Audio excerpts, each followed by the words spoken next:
Olá para você que está acompanhando o Saba Vlog. Hoje eu vou entrevistar ela, que é jornalista, mora em Almirante Tamandaré, no Paraná, e ela tem uma estação de rádio e também faz programação na web e tem um canal no YouTube.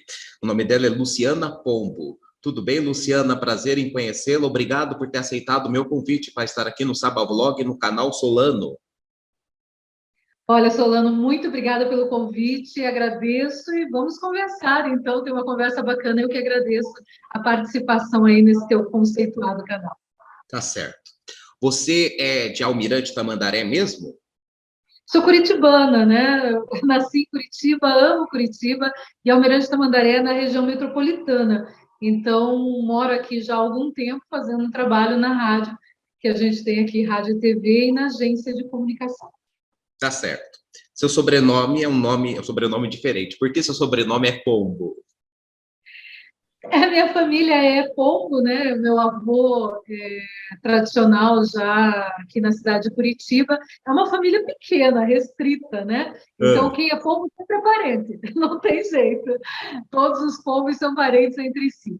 Mas ele contava uma história bem bacana, falando de como os pombos vieram para cá, que foi exatamente, era de Portugal, e vieram fugidos, né? Porque eram judeus que hum. moravam em Portugal, fugidos lá da Segunda Grande Guerra, e vieram, acabaram parando aqui no Brasil. Então é uma história No bastante. litoral, aliás, paranaense, né? Entraram por Morretes e acabaram parando aqui em Curitiba. Então é uma história bem longa, de anos atrás, então. Eu tive que resumir bastante, mas é uma história bem longa, assim. Tá certo, então.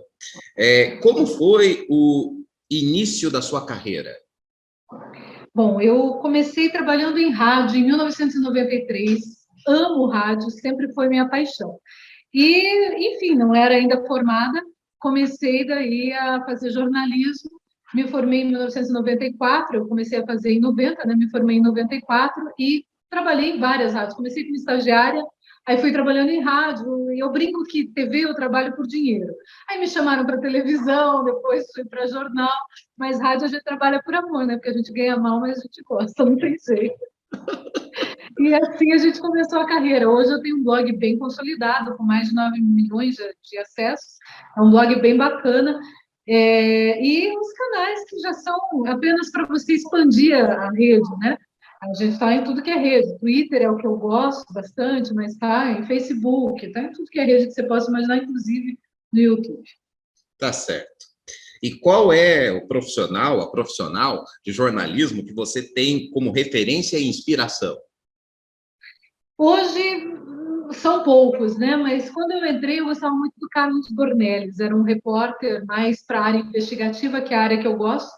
Comecei minha carreira, na verdade, em esporte, mas eu gostava sempre de política, né? E migrei para a política investigativa. Então, a gente, enfim, fez várias reportagens, inclusive, que culminaram com cassação de procurador do Ministério Público. Enfim, a gente gosta muito dessa área. Em outro aspecto, aqui em Almirante Tamandaré, até acabei parando por aqui, porque a gente começou a investigar também o prefeito na época de 2000, que estaria envolvido num assassinato de um concorrente, que era candidato também a prefeito, e estaria envolvido no assassinato de 37 mulheres na cidade. Daí a gente começou a fazer essa investigação aqui. E, por fim, hoje ele é vereador, me odeia, mas estamos aí, né, trabalhando. Eu sempre brinco que se for para morrer, que seja por uma causa boa, né? Então você gosta do perigo, então? Eu gosto da adrenalina, eu gosto sim. Mas é aquela coisa da adrenalina saudável, né? Não vou fazer nada que possa ser muito terrível. Mas já aconteceu de me ligarem, por exemplo, para Rio Branco do Sul, dizendo que um delegado estava se vendendo para o prefeito à época, e eu coloquei colete, porque já imaginava a situação ali, é um município pequeno, e que tem muita morte de político, né? Já imaginava que, que poderia não ser bem isso, mas chegando lá era uma emboscada. Então, eu tive que correr de carro, acabei parando a polícia rodoviária, e 2 carros atrás. A gente já passou por algumas situações, mas sempre acreditando que, enfim, que tem algo maior, né, que vai nos auxiliar nessas horas. Hoje eu acredito que você não faça mais esse tipo de trabalho, né, de investigação, né? Até faço sim, mas não nessas loucuras tão absurdas. Hoje, se eu vou fazer alguma coisa mais grave, eu aviso o Ministério Público. Hoje a gente já tem mais, até um nome um pouco mais conceituado, então fica mais fácil. Mas no começo da carreira é só loucura, né? Você faz por paixão mesmo a causa, não tem outro jeito. Mas na sua época, eu acredito que não havia tantos meios de investigação como tem hoje, ou não? Tinha sim, só que você tinha que ir em loco, né? Não é, enfim, era bem mais complicado, porque você tinha que estar na espreita, mas tinha que estar no local, porque colocava, enfim, eu cansei de colocar gravador dentro de fazer um buraco no livro, colocar um gravador dentro do livro e gravar o local, fazer esse tipo de coisa que naquela época era o que a gente tinha, né? Não existiam muitas tecnologias, era o que a gente tinha para conseguir fazer um flagrante, por exemplo. Tá certo. É, você, então, falou que gosta da área investigativa e tudo mais. E qual área, depois dessa, você mais gosta de cobrir? É política, claro, né? Porque é a área que pode mudar, eu acho que toda a estrutura de poder pode mudar o país. E é engraçado, eu gosto de segurança pública, pode ser estranhíssimo, né? Não quero, não gosto de ir no local de morte, simplesmente, não é polícia, simplesmente, mas segurança pública no sentido de você descobrir o que tem por trás daquilo ali, né? Enfim, que pode ser algo que é um assassinato, mas às vezes é um tráfico de drogas, são quadrilhas, e quem está lá no início da quadrilha é um cara poderoso. Então, esse tipo de coisa, assim, sempre me instiga. Tá certo. Falando nisso, na profissão de jornalista, na profissão de vocês, hoje se enfrenta violência por parte de políticos e seus seguidores de ambos os extremos. Como que o jornalismo pode evitar ou vencer essa hostilidade, na sua opinião? Veja, eu acho que o jornalismo, apesar dos políticos, é o grande canal de credibilidade da população. A população acredita na imprensa, né? Ela gosta do jornalista, apesar dos extremos. Eu sempre brinco, né? Eu não sei qual é a linha que você segue, mas eu sempre brinco que eu, como jornalista, fui prejudicada tanto pelo governo Lula quanto pelo governo Bolsonaro. Então, essa história de fulano não prejudica, fulano não persegue é mentira. Eles perseguiam, ambos perseguiam os jornalistas, tanto que o Lula acabou com o diploma de jornalista, exatamente porque ele perseguia. E, para mim, ele foi o causador das fake news hoje, porque entrou todo mundo, né, para a área do jornalismo, os bem intencionados e os mal intencionados, aqueles que só querem propagar mentira. Então, você acabou abrindo um leque muito grande e a fake news se espalhou de uma forma absurda em todas as redes. Hoje, você, para ter certeza que a notícia é verdadeira, você tem que olhar o veículo de comunicação que você está vendo, porque grande parte das vezes você pode estar vendo algo que não é verdadeiro, que é mentiroso. E está aí, né, essas campanhas contra a vacinação para provar. Nessa proposta, será que volta a ter o diploma de jornalista, na sua opinião? O que você acha que pode acontecer? Para ele não interessa, né? Quem lutou pelo diploma de jornalista foi a Dilma, mas acabou não conseguindo retomar isso. Mas para o Lula eu acho que não interessava e vai continuar não interessando, até porque a linha deles é bater em grandes emissoras de televisão, coisa que não faz sentido, né? Se você conseguir fazer um bom trabalho, você não tem por que não gostar da imprensa. O meu medo é que não se regule, mas sim se censure a imprensa. É isso que a gente não pode deixar acontecer, como se tentou lá atrás censurar o Ministério Público, a mordaça, né, a lei da mordaça. Então, a gente tem que cuidar muito com essas coisas, porque às vezes a gente pensa que é algo positivo, é algo bacana, mas não. O que está por trás é uma censura velada. Tá certo. Onde você, eu pesquisei sobre você, onde você estudou teologia? Eu fiz teologia no Instituto Teológico Quadrangular. Aos meus 18 anos, eu tinha certeza que Deus queria que eu fosse pastora. E eu tinha muita vontade também de fazer missões na antiga União Soviética. Mas bem nesse período, eu estava fazendo russo, enfim, eu fiz russo. Bem nesse período caiu a perestroika, né? Estava o Gorbachev como presidente. E eu tinha conseguido bolsa de estudo para lá, acabei perdendo, enfim. Eu pensei, não, não era isso que Deus queria, então, para a minha vida, né? Vou fazer uma outra área que eu gosto muito, que é jornalismo.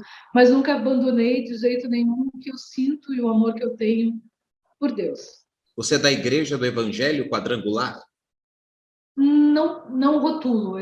Eu fui a minha vida toda presbiteriana, fui batizada na igreja presbiteriana, fiz teologia na quadrangular porque a igreja presbiteriana não aceita, nem aceitava naquela época mulheres como pastoras, e a quadrangular aceitava. Então, eu fiz teologia na quadrangular por causa disso. Se eu fizesse numa igreja tradicional, eu jamais teria condições de ser pastora, por exemplo.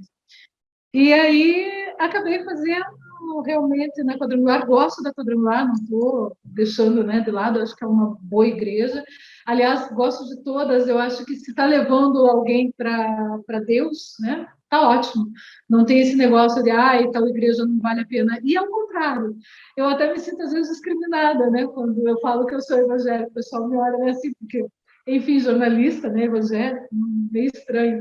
Mas eu não ligo, não. Eu acho que a gente tem que ter posição, seja lá qual for. Eu sou evangélica, mas respeito todo mundo. Mas você, bom, primeiro deixa eu terminar essa questão da teologia. Para estudar completo, são quantos anos e o que ela nos ensina verdadeiramente? São 4 anos, você aprende, na realidade, tudo, né, com relação à Bíblia Sagrada. Então, infelizmente, no caso do Instituto Teológico Quadrangular, eu aprendi apenas tudo aquilo que queria dizer, tinha relação com o cristianismo. É claro que eu amo todas elas, né? Todas as religiões, acho que é interessante a gente estudar todas elas, mas me identifico mesmo com o cristianismo. E ali você aprende a Bíblia desde o Torá até o Apocalipse. Você se aprofunda, né, nestas informações, no que aquilo significa, como era na época, por que foi escrito daquela forma. Porque às vezes você lê um versículo e você simplesmente traduz o teu jeito, né? Mas existia todo por trás uma história de como aquilo foi escrito e por que foi escrito daquela forma. Sempre tinha uma intenção, né? Certo. Você falou que gosta de todas as igrejas, enfim, mas você não acha que esses grandes religiosos, que são de televisão, ao se meterem em política e a obter vantagens, como, por exemplo, assim, não pagar impostos e defender tudo que, qualquer que seja o governo faça, você não acha que isso queima um pouco a imagem das religiões? Veja, se eu fosse uma política evangélica, eu não faria parte jamais da bancada evangélica do Congresso Nacional, porque eles não lutam pela população, né? Eles lutam, infelizmente, pelos seus próprios interesses, pelos interesses da igreja. É por isso que eu falei para você que eu não gosto de rotular, né? Porque quando você se rotula de uma denominação, você vai ter que seguir os princípios daquela denominação, e eu acho que não, eu sigo os princípios que eu creio que sejam os corretos, os mais adequados. Então, por exemplo, opinião e questão minha, eu não como carne de porco. Mas os evangélicos não falam que não pode comer carne de porco. Sim, mas se eu gosto do Torá, se eu acredito que o Velho Testamento é bacana, eu vou fazer o que ali está dito que é para fazer e pronto, é uma concepção minha. Então, eu concordo com você. Realmente, as igrejas, infelizmente, se tornaram como vendilhões, né? Elas acabam querendo apenas ganhar cada vez mais, e isso faz mal para a população que está vendo. O que acaba acontecendo, né? Muitas vezes você acaba não querendo acreditar em Deus por causa de um líder religioso, por causa de uma igreja Y ou Z. É isso que está realmente errado. Sempre quando alguém me diz, eu não vou mais à igreja porque eu me decepcionei, eu sempre falo, você se decepcionou com o fulano de tal, mas não com Deus. Existem coisas bem diferentes. Deus não é uma personalidade, a personificação de um ser humano, assim como fazem com o mito, né? O mito, mito, mito. Como é que os evangélicos podem ter um Deus, um ídolo, um mito? Eu acho muito complicada toda essa questão. E, enfim, né? Somos homens, somos seres humanos cheios de erros, mas a gente tem que evitar, ainda mais sendo líder. Tá certo. Você também é professora, né? Fiz magistério, sou professora. Não dou aula há muitos anos, mas eu gosto muito mesmo. Principalmente de lidar com as crianças, sabe? Eu acho que são maravilhosas. Eu tenho paixão por criança, eu brinco que eu tenho que cuidar. Se eu pudesse, eu enchia minha casa de criança. Mas, Aliás, teve uma época que eu levava menino de rua para dentro de casa. Então, assim, minha mãe ficava louca comigo, né? Mas eu levava. Eu acho assim que criança é tudo bom, é um ser absolutamente é, ingênuo, é lindo por dentro, né? Então não tem nada melhor do que criança. você tem quantos filhos? Tenho 3 filhas, minhas mesmo, e tenho um filho adotivo. Legal. E como é que foi a época que você deu aula? Foi uma época bacana, foi antes de ser jornalista, eu resolvi fazer magistério, e aí dava aula em escola pública na época, na pública estadual. Era bom, porque as crianças me adoravam e, ao mesmo tempo, tinha respeito em sala de aula. O pessoal sempre dizia, como é que você consegue fazer isso, né?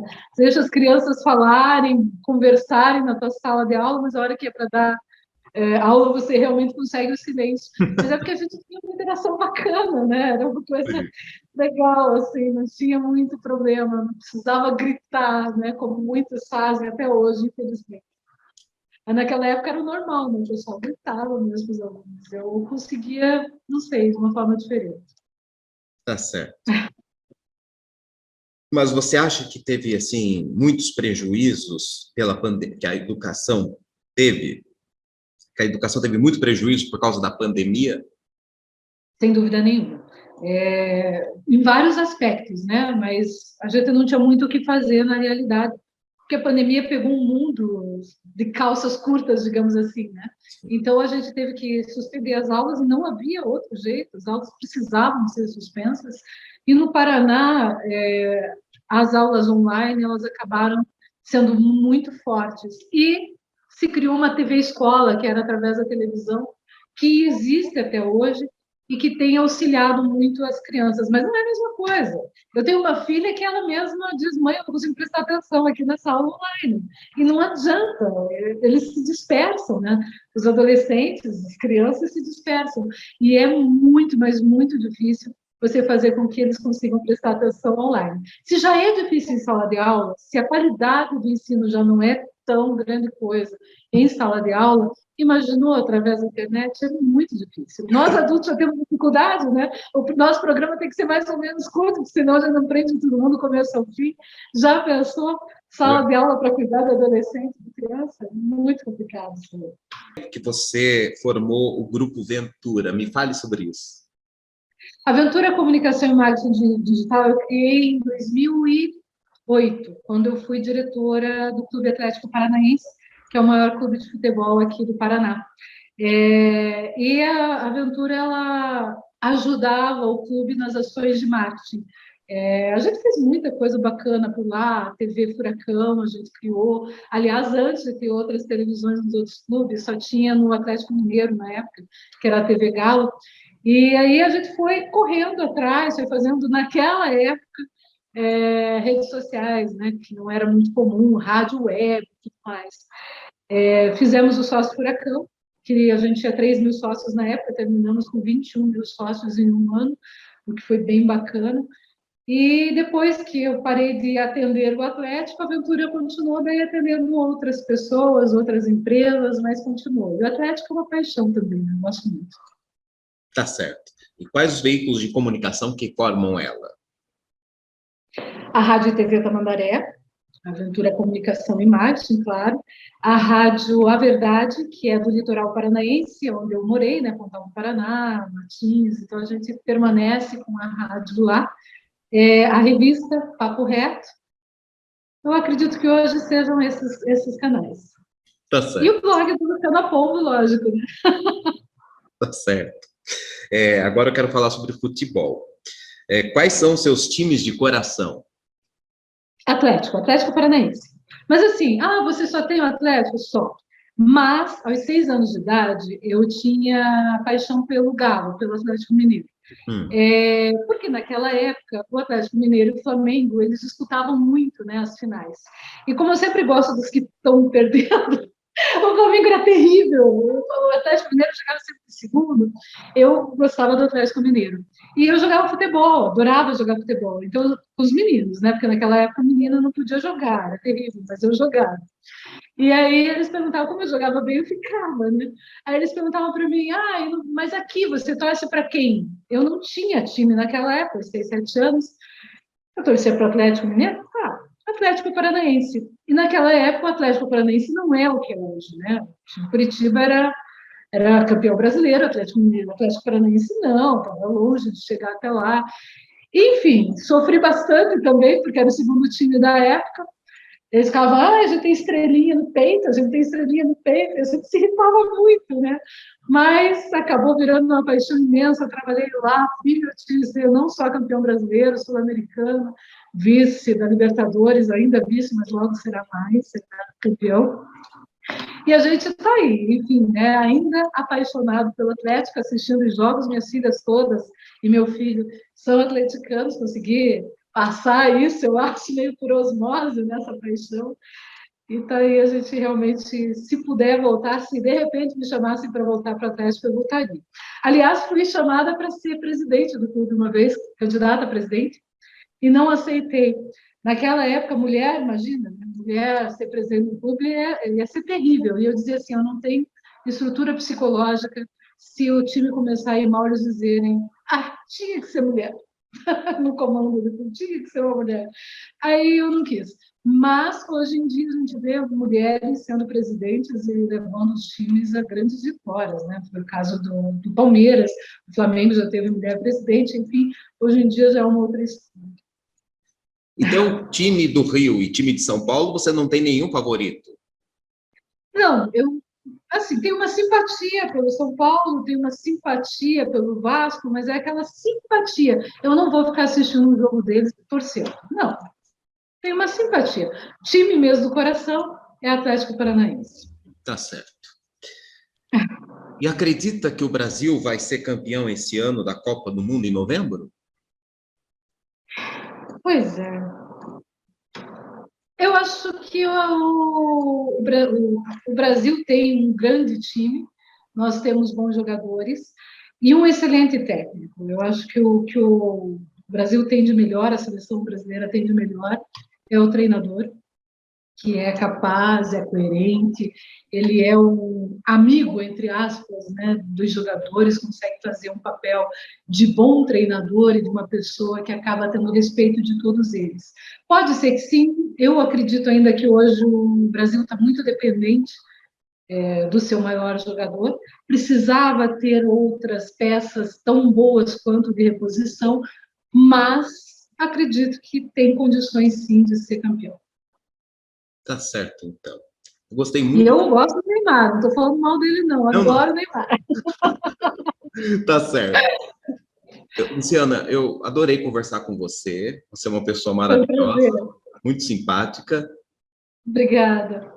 e eu quero te desejar mais sucesso no Grupo Ventura, em tudo que você for fazer na sua vida. Obrigada para você também, Solano. Muita paz, muita luz aí para você e muito sucesso. Tomara que vá cada vez melhor o teu programa. Tenho visto que está com uma audiência legal. Parabéns. Obrigado, muito obrigado mesmo. E obrigado a você que está em casa. E nós voltamos no próximo sábado, se Deus quiser, com mais um Sabablog. Até lá, tchau.